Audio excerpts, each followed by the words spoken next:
Ош мамлекеттик университетине өзгөчө макам берилгенден баштап университет эл аралык деңгээлге чыгуунун аракетин көрүп жатат.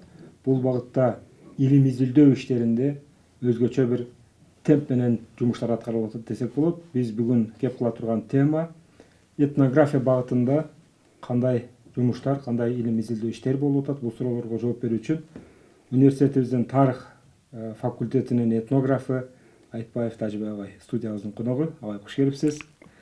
Мында сиз менен мурда да бир баарлаштык эле. Сиз ушул эл аралык жана жергиликтүү ушу илимий изилдөө иштер жүргүзүп жүрөсүздөр этнография багытында. Мына университетибиз өзгөчө макамга ээ болгондон баштап бул багытта кандайдыр бир өзгөрүүнү илимпоз катары байкадыңызбы? Рахмат.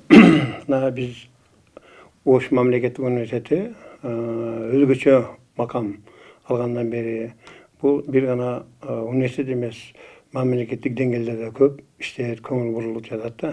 Мына ошол илим изилдөө иштери өзгөчө макам алганда бери биз көп илимий изилдөө иштерге алып, анан биз ойлочубуз, мына чет өлкөдө, дүйнөдөгү 10 мыкты деген окуучуларда жылына илимий изилдөө иштер миллиарддаган долларлар бөлүнгөн да бир жылына. Анан биз эле ойлончубуз, ушундай акчалар качан бөлүнөт экен деген ой мененчи.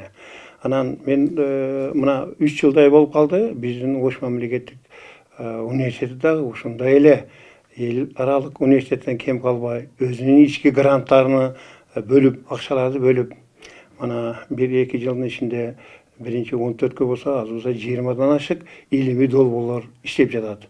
Бул илимий долбоордун отчетторунда көргөнүбүздөй көптөгөн жакшы иштер жүрүп жатканы байкалат. Ошондуктан мен ойлойм, мына биздин бир 2 жолу мен байкашымча министрлер кабинетинин төрагасы Акылбек Жапаров дагы өзүнүн ушул изилдөө иштеринин көргөзмөсүнө катышы, кече 85 жылдыкта да катышы, бул демек мамлекеттик деңгээлде илимий изилдөө иштерине өзгөчө көңүл буруп жатат дегенге ишенсек болот. Мына ошондо мына биз дагы этнографтар жөн турбастан биз максат кылып алдык. Ушул долбоордун максаты эмнеде? Долбоордун максаты байыркыдан бери эле бабаларыбыз сактап келген. Бүгүнкү күндө ошол сактап келген биздин салттуу маданият жоголуп баратканын, ошондой эле бизде ошол жоголуп кетүү коркунуч пайда болгон мезгилдерди биз ушул экспедициянын мезгилинде байкап жатабыз. Ошондуктан биздин негизги максатыбыз ушул бабаларыбыздын, ата бабаларыбыздын сактап калган маданий, салттуу маданиятын изилдеп, кайсынысы бүгүнкү күндө ошо сакталып келатат, кайсынысы бүгүн жоголуп бараткандыгын, кайсы маданият, салттуу маданиятыбыз жоголуп коркунучта турганын биз анализдеп жатабыз да. Мына ошондуктан биз да долбоордун алкагында иш жүргүзүп жатабыз. Мына Түштүк Кыргызстандын областтарындагы аймактарында, областын аймактарында этнография специалисты мына Жалал Абад, Ош, Баткен областтарынын аймактарында биз этнография изилдөөлөрдү мына жүргүзүп жатабыз. Мына ошол биздин этнография экспедиция негизинен мына биз көп жерлерге да бардык. Мына Лелек, кечиресиз, шекер озуңузда экспедицияга чейин, демек биздин университеттин окумуштууларына мамлекеттик университетибиз, Ош мамлекеттик университети илим изилдөө иштерине грант бөлүп аткан турбайбы? Ооба. 20 багыт дедиңиз, 20 долбоор иштеп атат. Ошол жөнүндө да жалпы жөнүндө айтсаңыз, кандай долбоорлорду университет колдоого алып атат? Бул негизинен өтө бир 20дай аталыштагы долбоорлор, ар бирге токтолууга болот. Мен өзүм эле этнографиялык багытында иш жүргүзгөн боло турган болсок, кандай негизги критерий бар деймин да? Сиз ошол сиздин долбооруңуздун кабыл алынышында, же болбосо грант бөлүнүшүндө кайсы артыкчылык критерийлер белгиленди? Биз биринчиден эң негизгиси эле мына азыр бүгүнкү күндө жаштар биздин салттуу маданиятыбызды көбүн билбейт. Алар айылда жашаган менен алардын аталышындагы, алардын биз мына ушул 2 жылдын ичинде мен 8 жолу көргөзмө өткөрдүк да. Ош мамлекеттик университеттин базасын, факультеттерди, башка. Көпчүлүгү элементарный мындай маданий буюмдарыбызды билбейт да. Даже окутуучулар деле адашып атпайбы бул мындай деп. Ошондуктан биз ушуларды негизинен изилденип, кайсы жоголуп баратат, кайсы коркунучта, биз ошолорду алып келип, көргөзмөлөрдү өткөрүп, анан ушуларды жаштарга, мындан кийинки жаштарга келечек өткөрүп беришибиз керек. Жок дегенде ошол биздин китептерде калса, фото альбомдорунда калса, биздин ушу баалуу мезгил келет. Ол дагы өзүнчө эле бренд болуп аткан биздин ата бабалардан калган эмелер бар, маданияттар бар. Ушуларды биз сактап калышыбыз керек. Азыр муну ушул биз билген материалдык жана материалдык эмес салттуу маданиятыбызды көпчүлүгү жоголуп баратат да. Аны билген адамдар саны азайып атат. Мына Совет доорунда 50-60 жылдарга этнография экспедиция андан бери мындай терең изилдөөлөр болгон эмес да. Ошондуктан азыр барып ар бир айылда, кайсыл айылдарда, кайсыл аймакта ушул сакталып калды, кайсы аймакта жок. Мына ошондуктан биз көп изилдеп жатабыз. Бизге албетте мына ушул экспедициялардын жыйынтыгында көп эски технология менен иштегендерди биз азыр анализдеп жүрөбүз да. Кайсыларды ушул боюнча көбүрөөк иш алган. Агай, мурдагы сиз менен маектешүүбүздө Алтайдан Алабукага чейин, Алтайдан Чоңалайга чейин деген экспедициялар эл аралык долбоорлорунда кандай жумуштар болгонун кеп кылган элек да. Мына акыркы жаңылык боюнча сиздер Алтайдан Алайкуга деген долбоорду атайын экспедицияны жүргүзүп изилдеп келипсиздер. Кандай өзгөчөлүктөрдү байкадыңыз? Мына ушул Алайку өрөөнүндө биздин кандай тарыхый баалуу мурастарыбыз сакталып туруптур? Сизди таң калтырган эмнелер болду? Албетте туура. Биз мына ушул 3 жылдын ичинде 3 эл аралык экспедиция өткөрдүк. Бул Алтайдан Чоңалайга, Алтайдан Чаткалга, анан азыркы биз өткөргөн бул Алтайдан Алайкуга деп мына. Бул эмне үчүн бул мында катышуучулар дагы ушул бизге көбүрөөк критерийни изилдөөгө мүмкүнчүлүк берет да. Мына ошондон биз эмнеге биз ушундай багыттарды тандап алдык. Бул Алайку уникалдуу салттуу маданият сакталган жер. Бул өрөөндө эски тарыхый этнографиялык объект болуп эсептелет. Муну көп изилдеш керек. Биз 10 күндө эле изилденип дегенге жатпайт. Бул билесиздер, көчмөндөрдүн турмушу этно чөйрөгө байланыштуу болот. Мына ошондуктан биз бул объект мен үчүн абдан кымбат, абдан бул Алайку ушундай салттуу маданияттын сакталган өрөөн болуп эсептелет.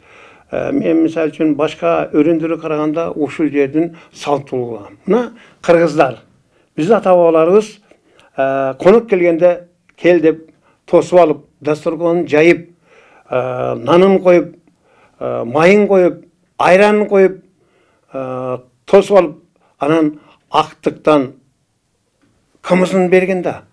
Кымызын ичип кер үйгө деген. Мен ушулдай нерсени мен Алайкулдан көрдүм. Мына биз ар бир үйгө киргенде, мал-малат алган киргенде дасторконун салып, майын коюп, айранын коюп, анан кымызын берип атпайбы? Биздин ушул Алтайдан келген, Тоол Алтайдан келген, мына жогорку биздин Бишкектеги жогорку окуу жайларынан келгендер, биринин нарындан, бири көлдөн таң калып атпайбы? Экспедиция мүчөлөрү, профессорлор, докторлор, окумуштуулар. Бул эмне сууда калып экен, арыкта калып экен деп, ар бир үйгө кирсең кымыз сунуп атпайбы? Же силер даярдап койдуңарбы деп да. Да, ошо даярдап койгондой да. Бирок кайсы үйгө кирбегин ошо салт сакталган. Мына тарыхый. Бул ошондуктан биз айтабыз, бул тарыхый, эски, салттуу маданияттын сакталган жери. Ошондуктан мен ойлойм, бул жерге кайта-кайта изилдениш керек. Кандай баалуу нерселер калган ошол жердечи. Мен ушунчалык элине да таазим этиш керек. Мына Алайку элине келгенде жакшы кабыл алып, Mına konak kese жаш кабыл алсаң жаш келесің. Biz бар маламат алған келгенімізде үйге кірсек, бардығы жаш кабыл алып, келіңіз деп, отырғызып, биринчи эле ошол кымызын берип, кымыздан баштайт. Ошол азыр сага сиз белгилеп аткан ошол кабыл алуу, конокту кабыл алуу салты кыргыздын адебинде илгертен бери сакталып келген адаты, ошол дагы экспедиция мүчөлөрүнүн баягы илим изилдөө иштеринде бар элеби? Ошол дагы изилделе турган деталь беле? Ооба. Бул этнографтардын изилдөө объектисине кирген бул материалдар. Келгендердин баардыгы ушунчалык ыраазы болуп кетти. Элинде дагы эмнелерди силер карадыңыздар? Биз барганда биринчи эле ошол көптөгөн айылдарына бардык мына. Көк арт, Жаңкоргон, Канкоргон дегем, Канкоргон,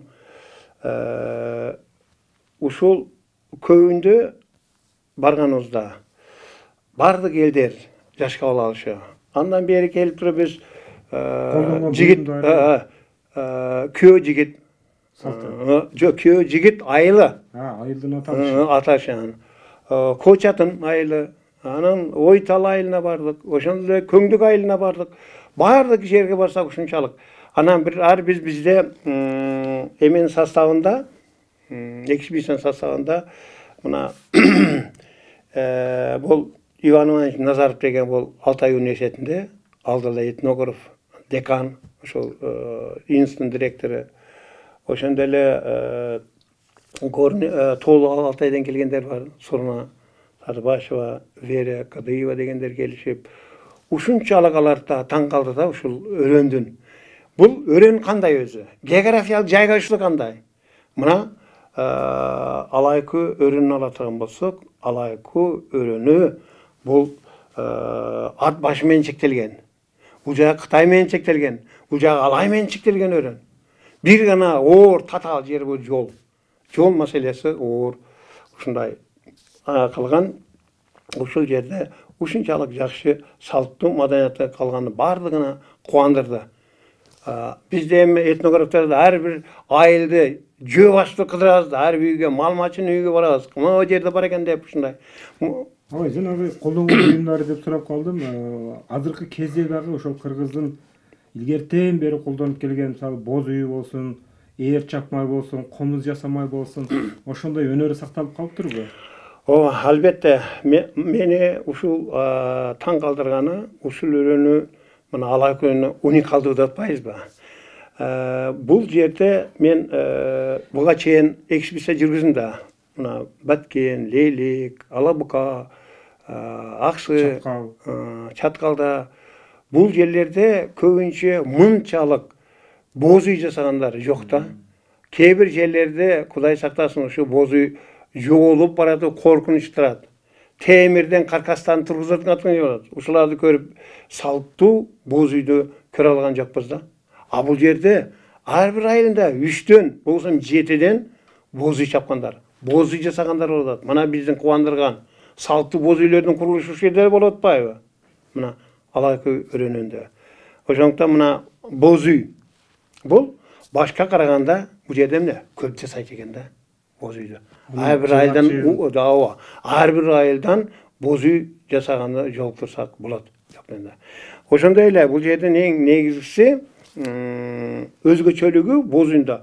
Биздин башка жерлерге караганда булардын көлөмү чоң. Көлөмү чоң болот экен да. Анан булардын негизинен боз үйдө көбүнчө жыгаштарын ошол усталар, жыгач усталар. Табына келгенин, качан тапка келди ошо жыгач, аны билгендигиндей да. Табынан өткөрүп сал болбой калат да. Аны кайра кыкка көмүп туруп, кайра карап туруп табына келгенди ийиш керек, жасаш керек. Бул жердеги усталар ошол жыгачтын табына келгендигин билет экен да. Качан тапка келди, качан. Мына ошонун өзгөчөлүктөрдү мына ошондо алсак болот.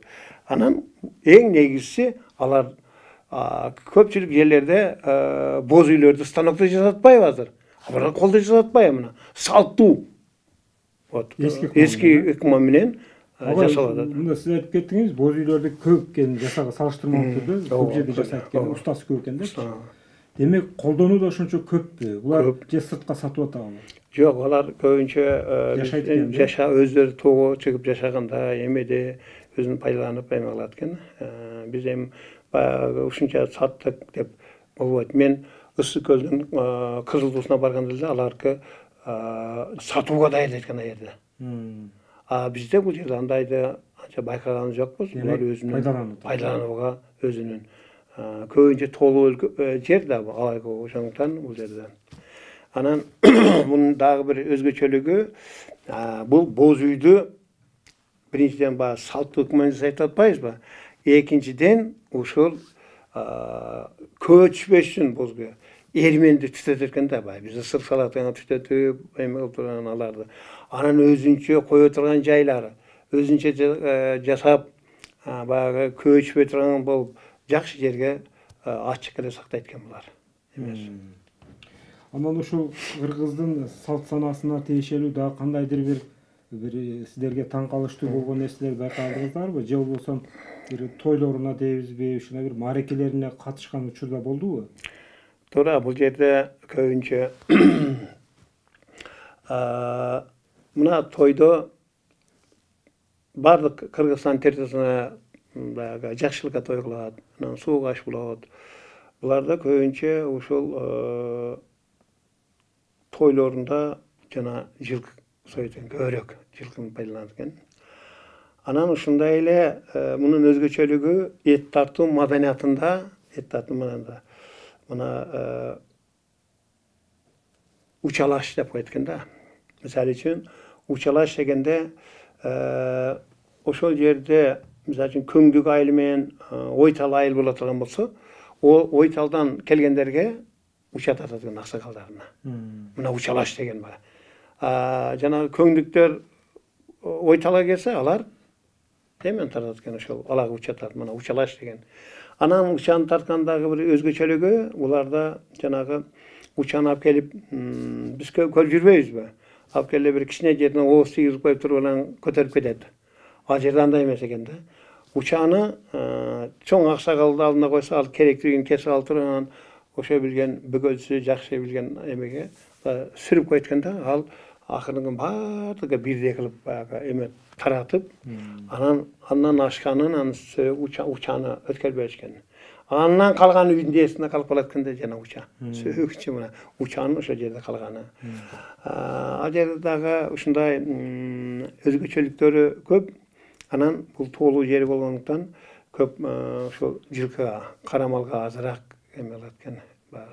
Согум согондо ошолор.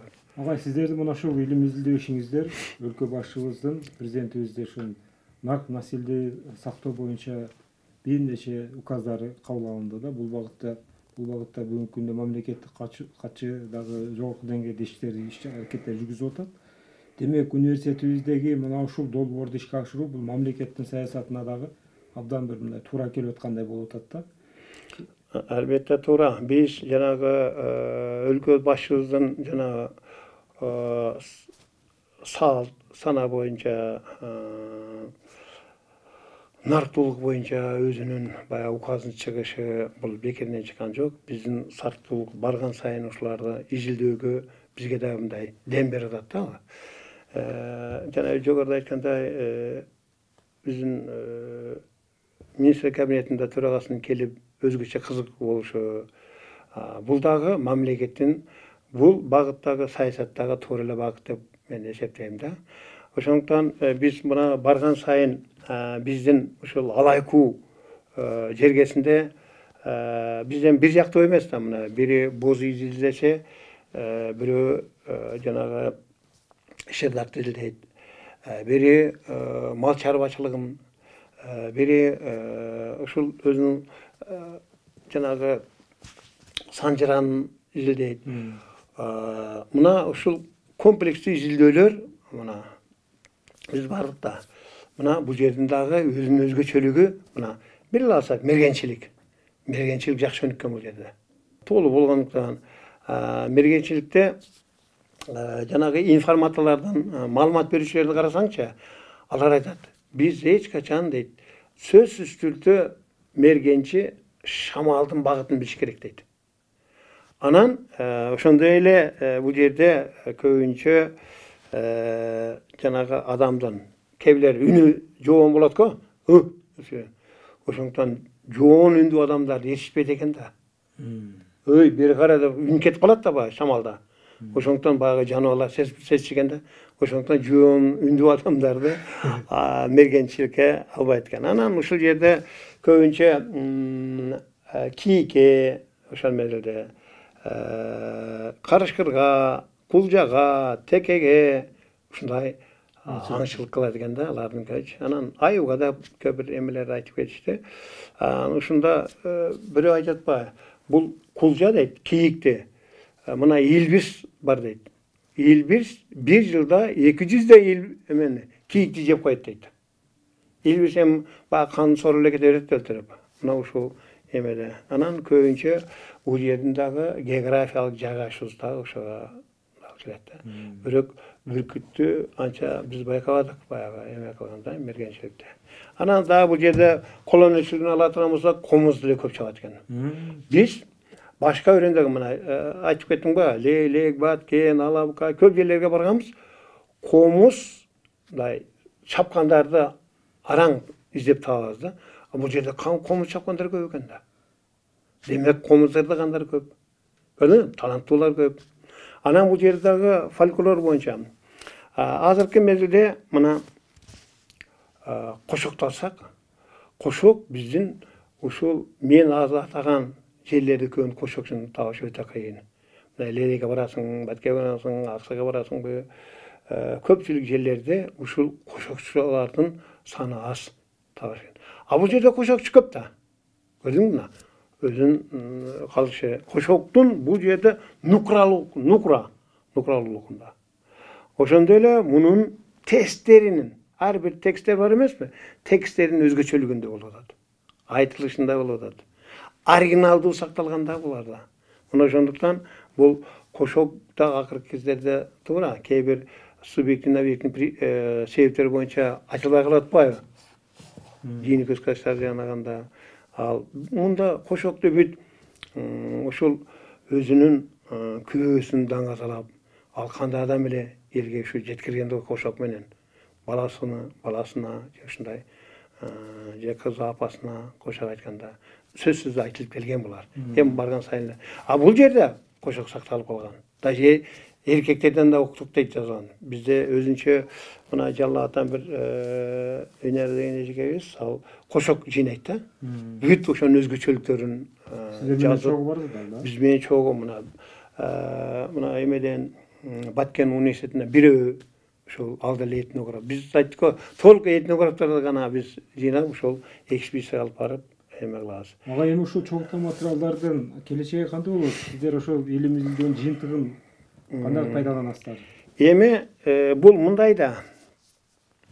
Биз максатыбыз, ниетибиз ушул биринчиден ушул ар бирибиз азыр жазган ушундай укмуш биз акыркы күнү биз жыйын өткөрдүк да. Ким эмне кандай маалымат кандай, пикир, ой жүгүртүү кандай, эмне тыянакка келдиңер, кандай жаңылыктар болду деп биз өзүбүзчө барган ошо докторубуз дагы, профессорлор дагы баары отуруп алып, түз отуруп алып анан ал жерде ар бирибиз оюбуз эмне тапканда биз ушунчалык жаш баладай сүйүнөсүң го, ушундай нерсе мындай экен деп сүйүнүү менен өзүбүз багыттап айтып, моундай анан ортодо дискуссия кылды. Эмчи мындайды карадыңбы? Моундайды карадыңбы? Десе, ооба деп жооп берип атты. Демек бул иш кылды деп мындай эме. Анан биз азыр ниет кылып жатабыз. Кудай буйруса, ошол этнографиялык ушун ар бирде 20дан өзүнүн маалыматын берсе, ошол биз бир жыйнак чыгарсак, аны окуганда кызыгуу менен окуйт да элдер. Ошону чыгарсак, анан ошондой эле бизде материалдык маданият боюнча өтө мындай сүрөттөр көп. Ошо боюнча жана сүрөт альбомунда түзсөк, ал элге калып калат да, ар бир сүрөт аталышы менен. Мисалы үчүн кече күнү мен ошол Кангоргонго барганда, ана көбүрүк баягы жигас усталар иштетилген. Чоңалайдыкыда формасы белек, алайкыда белек. Мен ошолорду эме караштырып, эме кылсак, анан Алайкунда бир эмеси, жакшы музей уюштурулган мектепте. Koçat'ın ayılında şu jakşı al uюштурулган. Анан Канкоргондо эле бир жөнөкөй эжекебиz кызыгат экен. Ушунчалык материалдар чыгып кетти да, жерде мындай аяк көзүң көт, ушундай нерселерде. Молодец деп айтасың. Анан дагы бир айта турган нерсе, ар бир аймактын өзгөчөлүгүнө көңүл бурабыз да. Мисалы үчүн мына биз Баткенге барганда алар килем тогот. Килемди biz негизинен килем баардыгы окшош. А биз эски технологиясына көңүл бурабыз. Эски технология кандай пайдаланды. Мына биз эң негизги бизди кызыктырган мына боек маселеси. Боекту эмнеден алдың? Эмнеден алып жасады биздин ата бабалар? Эмне үчүн 40 жыл 50 болсо дагы ошо боектор чыкпайт да. Азыр бир шым алсаң эле 1 жылда агарып калып атпайбы? Көтүп тура мындай. А биздин ата бабалардын боектору 40-50 жыл болсо эле ошо бойдон турат. 70 жыл болсо эле ошо мына 70 жылдык. Мына 100 жылдык деп бизге көрсөтүп атпайбы? Мына ошондуктан мен бир аз анализ кылып коеюн ушу боек маселеси боюнчачы. Мурда боекту мисалы үчүн биз лейлектен алганыбызда ал жактан айтты эле. Жаңгактан, анардын кабыгынан, пияздын кабыгынан, тыттын, өрүктүн жана пөгүнөн алдык деп айтылат эле. Анан пияздын кабыгынан. Анан мен эмее барсам, кеч жакында биз Аксыга барганда, ал жерде булардын анар эмелери бар, бирок аларда черешня деп койтун да. Черешня дагы өзүнүн эмеси да Аксыдагы. Черешня албалы деп койткан. Кыргызчасы албалы. Мына алчага окшойт дейт, ошонун нерсинен алып кошобуз. Анан дагы каттуу жакшы болуш үчүн тоодон баягы таш кошоттон. Ношотур деген таш болот экен, ношотур таш деп. Ошону баягы эме кылат экен. Мунун көрүңөр өзгөчөлүгү. Эмкечегинде биз Алайкуга бардык. Алайкуда эмне кошот экен алар? Алайкуда ышкын түп деп коет экен. Ышкын түп, карачы, боек катары. Боекко ката кошулган экен. Ошол терилерге, жүндөргө. Демек, мына ушул технология бул байыртан бери биздин аталарыбыз колдонуп келген. Колдонуп келген да, бул натуралай. Натуралдык. Ооба. Биз дагы көптөгөн мындан белек дагы самындарды алгандарын дагы өзгөчө бул айтсаң болот. Эми убакыт азыраак эми. Бизге бөлүнгөн убакытта акырын соңуна чыгып келе жатат. Мына жыйынтыктоо иретинде суроо болсун. Ошол сиз аймактарды ушундай кылып экспедиция жүргүзүп атканда, ошо кыргыз элинин байыркы салт санасын, байыркы маданиятын өзү менен кошо алып келе жаткан кол өнөрчүлөр болсун, санжырачалар болсун, ошолордун бир мындай көрүнүктүү өкүлдөрүнүн бир дагы да чыгармачылыгын, дагы да иш аракетин өнүктүрүш үчүн ошолорго бир камкордук көрүү максатында ошолордун атын, ошолордун жасаган эмгектерин бир белгилеп коюу максатында бир иш жасалабы сиздердин экспедициянын жыйынтыгында? Биз экспедициянын жыйынтыгында ал жерде эле биз элге да кайрылдык. Биз биринчиден ошол бул жерде 10 күн бизге өтө аздык кылды. Бир айлап жүрүп, ар бир айылда 10 күндө излесең эле аябай көп материалдар чыгат. Ошондо көптөгөн китептер, көптөгөн материалдар жыйналат. Көптөгөн биздин жаш келечек муунга биздин ата бабалардын жасаган буюмдары калат. Мына ошондуктан биз Кудай буйрса дагы бир ой жүгүртүп атабыз. Эми туура бул жерде бир гана ошондой грант менен көп нерсени чечиш кыйын. Бул жерде ошол кыргыздарда өтө эмелер көп да. Мисалы үчүн демөөрчүлүк болушу мүмкүн. Анан дагы бир декен кызык нерсени айткым келет да ошол жерденчи. Мына Сайыпкер жөнүндө бир эки катар айтып койсам ал болбойт. Биз өтө ал Сайыпкер менен сүйлөшкөнүбүздө бир 4-5 саат сүйлөшүп да кетким келбейт. Мына кыргыздардын Сайыпкерлери. Сайыпкер, мисалы үчүн биз жана Кызылжар айыл бар. Ошо Алайкуда. Ошо Ташматов Бактыбек деген бала жаш эле, 80 жылкы бала экен. Уруусу жоор экен анын. Сайыпкер экен да. Бул жигит ушул атты суuтканда жакшы билет экен да.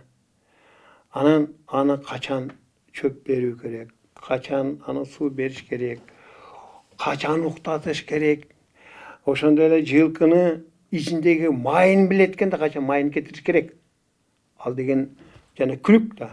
Ошо күлүк аттарынын ошо сиз айтып кеткен сайыпкердин күлүк аттары бүгүнкү күндө мындай аты белгилүү күлүк аттар бар экен. Ошол азыр аны айтайын мен. Анын бар экен. Ооба. Чарчабаш деп кеткен аны биз өткөрдүк. Мындай жөнөкөй эле кыргыздын аты. Бирок аны негизги максаты ошол атты суу атканда жылкынын өзүнүн көптөгөн ыкмалары бар экен. Эми аны баарын чекеден айтыш өтө болбойт. Эң негизгиси мына атка болгон мамиле. Качан эс алдырыш керек, качан укташ керек, качан укташпаш керек, качан табына келтириш керек минип. Анан качан аны суутулган ат дейт. Эч качан кара тер чыкпайт андан дейт. Эми мына ушул көптөгөн эмелерди айтып берди бизге. Биз андан көп мен ойлоп койдум. Эгерде мен ушундай жөнөкөй болсо, мүмкүнчүлүк болсо, мындай бизнесчү болсом, ошол жигитке мен 1 миллион дегила ат алып берип деп койсо, бул дүйнөлүк аренага чыгат деген эле оюм бар. Аны таптаганы. Ал бала кайдан бил дебейсиңби? Ал атанын ар бир айтканын аткарып жүрүптүр да. Атасынан өтүптүр да. Атасы эмне десе, ошол кичинекейинен эстетип ошону аткардым дейт. Агай, абдан жакшы айтып кеттиңиз. Кудай буйруса, биз ушул сайыпкердин аты жөнүн дарегин тактап туруп, өзүнчө тема кылайлы. Анткени абдан кызыктуу теманы баштап койдуңуз. Бизге бөлүнгөн убакта соңуна чыгып келе жатат. Сизге биз эркин микрофонго мүмкүнчүлүк берели. Мен эмнени айткым келет? Мен ушул алайкы өрөөнүндө экспедиция жүрүп жатып, көп нерсени түшүнүп, анан биринчиден элдерине чоң рахмат айткым келет да. Абдан жакшы кабыл алышына. Ошондой эле ушул биздин университетте жогорку жакта бардык алайкуун деген инсандарга чоң рахмат айткым келет. Ошондой эле айыл өкмөтүнө, айыл башчыларына, мектеп директорлоруна, бардык ошол жалпы эле алайкуу өрөөндө жашаган бардык элдерге чоң таазим этип рахматымды айткым келет да. Биз да сизге чоң рахмат айтабыз. Ушул багытта жасап аткан илим иштиңиздер үзүрлүү болсун, ак жолтой болсун, элибизге, жерибизге пайдалуу болсун. Урматтуу телекөрүүчүлөр, бизге бөлүнгөн убакыт соңуна чыкты. Көрүшкөнгө чейин саламатта туруңуздар.